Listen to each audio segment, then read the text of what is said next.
నమస్తే సార్. నమస్తే అండి. సార్, ఇది చిరంజీవి గారు ఎన్నో సినిమాలు తీశారు, ఎన్నో అవార్డులు పొందాడు. సో రీసెంట్గా యూకే ప్రభుత్వం నుంచి కూడా ఒక అవార్డు అనేది రావడం జరిగింది. సో ఆయన గురించి కొన్ని మంచి విషయాలు, ఆయన పడ్డ ఎలాంటి కష్టాల నుంచి ఇంత స్థాయికి వచ్చాడు అనేది కొంచెం చెప్పండి. ఇప్పుడుండే జనరేషన్ అండి, ఎవర్రా మీ ఫేవరెట్ హీరో అంటే ముందు చెప్పేది ఎవరు? చిరంజీవి గారు. ఎవరిలా నువ్వు డాన్స్ చేయాలనుకుంటున్నావు? చిరంజీవి గారు. ఎవరిలా సంస్కారం నేర్చుకోవాలనుకుంటున్నావు? చిరంజీవి గారు. ఆయనకుండే సంస్కారం ఆయన బిడ్డలకు వచ్చిందా, ఆయన ఇంట్లో వాళ్ళకి వచ్చిందా, ఆయన ఇంట్లో వాళ్ళు అలా ప్రవర్తిస్తారా అని పక్కన పెడితే, వాళ్ళ అమ్మగారు వాళ్ళ నాన్నగారు ఎంతో కష్టపడి సినిమా మీద ఇంట్రెస్ట్ ఉంది వెళ్ళు అంటే, పున్నమి నాగు నుంచి ఇప్పటిదాకా రిలీజ్ అయిన పిక్చర్ పునాది రాళ్ళ కన్నా తర్వాత ముందు పున్నమి నాగు రిలీజ్ అయ్యి తర్వాత పునాది రాళ్ళు రిలీజ్ అయింది. అక్కడి నుంచి ఇప్పుడు యాక్ట్ చేస్తున్న విశ్వంభర వరకు జనాలను ఎంటర్టైన్ చేయడానికి ఎంత కష్టపడి ఉంటాడండి ఆయన. ఆయనకి పద్మవిభూషణ్ వచ్చింది, అవునా కదా? Last highest second civilian award. దాని తర్వాత భారతరత్న ఇంకా కదా. అలాంటి ఆర్టిస్ట్ గురించి చెప్పేంత అర్హత కూడా నాకు లేదేమో. అలాంటి ఒక మనిషి గురించి మెగాస్టార్ అనే పేరు ఊరికి రాదు. ఆయన ఎంతమందికి ఇన్స్పిరేషను, ఆయన గురించి ఎంతమంది పడి చచ్చిపోతారు ఆయనను చూడడానికి. ఆయన ముఖం ఇంత ఉంటుందండి, వాళ్ళంతా ఇంత ఉంటారు, ఇంత హైట్ ఉండి. అండ్ ఈ మధ్య చాలా వివాదాల్లో ఆయన ఇరుక్కోవడము, ఆయన గురించి చాలామంది చాలా చెడ్డగా మాట్లాడడము, ఆయనకి ఇంత వయసు ఎరిగినా కూడా ఇలా మాట్లాడుతున్నాడు ఏంటి అంటే, అంత స్టేజ్లో ఉండి అలా మాట్లాడుతున్నాడు, అలా మాట్లాడాడు అంటే తెలియకుండా మాట్లాడా? చెప్పండి, తెలియకుండా నోరు జారుతారా ఎవరైనా? ఆ విచక్షణ అనేది ఆయనకు లేదా? ఆ ఇంటిగ్రిటీ కాపాడుకోవాలన్న ఉండదా ఆయనకి? ఎందుకండి అలాంటి ఆర్టిస్టుల మీద నోరు పారేసుకుంటారు? అంత అవసరం ఏంటి?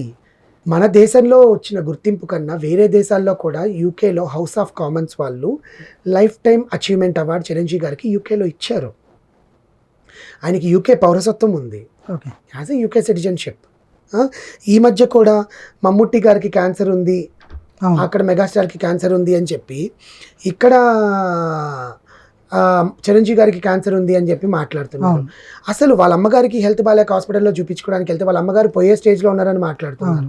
ఒక మనిషిని మనం ఏదైనా మాట్లాడితే, ఆయన గురించి మనం ఏదైనా చెప్తే ఆశీర్వాదమైనా ఇవ్వాలి, లేకపోతే గుడ్ విషెస్ అయినా చెప్పాలి. కానీ వాళ్ళకి నాశనం జరగాలి, వాళ్ళ ఇంట్లో ఒకరు పోవాలి, ఆయన పోవాలి, ఆయనకి ఈ రోగం ఉంది ఆ రోగం ఉంది అని చెప్పి అలాంటి చప్పిడికూడి మీద మనం డబ్బులు తినాల్సిన అవసరం లేదండి. సో ఆయన గురించి ఎంత చెప్పుకున్నా కూడా తక్కువే. ఆయన డాన్స్ గురించి, ఆయన నటన గురించి, ఆయన ఎంత ప్రాణం పెట్టి చేస్తాడు. ఇప్పుడు విశ్వంభర గురించి అందరూ అంటున్నారు విఎఫ్ఎక్స్ తేలిపోయింది, విఎఫ్ఎక్స్లో అసలు లేదు, ఆయన జగదేవి అతిలో ఒక సుందరి కథని సీక్వెల్ చేస్తున్నాడు, దాంట్లో 4 హీరోయిన్లతో డాన్సులు చేస్తున్నాడు అంటే, 68 ఏళ్ల వయసులో జనాలను ఎంటర్టైన్ చేయడానికి ఎంత కష్టపడుతున్నాడు అది ఆలోచించండి. తనకన్నా చిన్నగుండే జనరేషన్స్ పోటీ పడి చేస్తున్నాడు కదా. ఆయనకి ఆ ఇన్స్పిరేషన్ వల్లనే కదా వీళ్ళు కూడా యాక్ట్ చేస్తారు. అది ఎందుకు తెలుసుకోలేకపోతున్నారు? ఇప్పుడు బాలకృష్ణ గారు కానీ, నాగార్జున గారు కానీ, వెంకటేష్ గారు కానీ, వాళ్ళు సంపాదించేసుకున్న వాళ్ళకి పేరు వచ్చింది, ఆ పేరుని చెడగొట్టుకోవాలని ఎందుకు అనుకుంటారు? ఆ లాజిక్ ఎందుకు మిస్ అవుతున్నారు మీరు?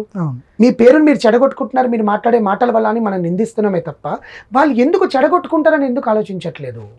మీరు డైరెక్ట్గా పాయింట్అవుట్ చేసి క్వశ్చన్ చేస్తున్నారు. మీరు మీ పేరుని చెడగొట్టుకుంటున్నారు, నీ వయసుకి బుద్ధి లేదా, నీ వయసు తగ్గట్టు మాట్లాడలేవా, ఆడవాళ్ళ గురించి ఇలా హీనంగా మాట్లాడుతున్నాను ప్రతి ఒక్కరు అంటున్నారే. ఆయన అలా ఎందుకు మాట్లాడతాడు? ఆయన పేరుని ఎందుకు ఆయన తీసుకుంటాడు?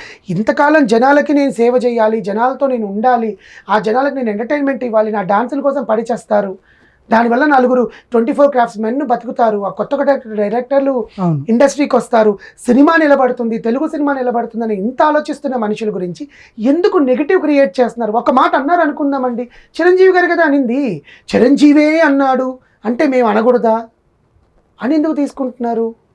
Some times mistakes happen, humans only make mistake అండి. అంటే ఇక నేను చిరంజీవి గారు మిస్టేక్ చేశారా నేను ఒప్పుకోవట్లేదు. Humans makes mistakes, why you can't take it in a positive way? Telugu సినిమాకి అంత దిగ్గజాలుగా ఉన్న 4 గురించి మీరు ఎందుకు ఇంత చెడ్డగా మాట్లాడాల్సి వస్తుంది?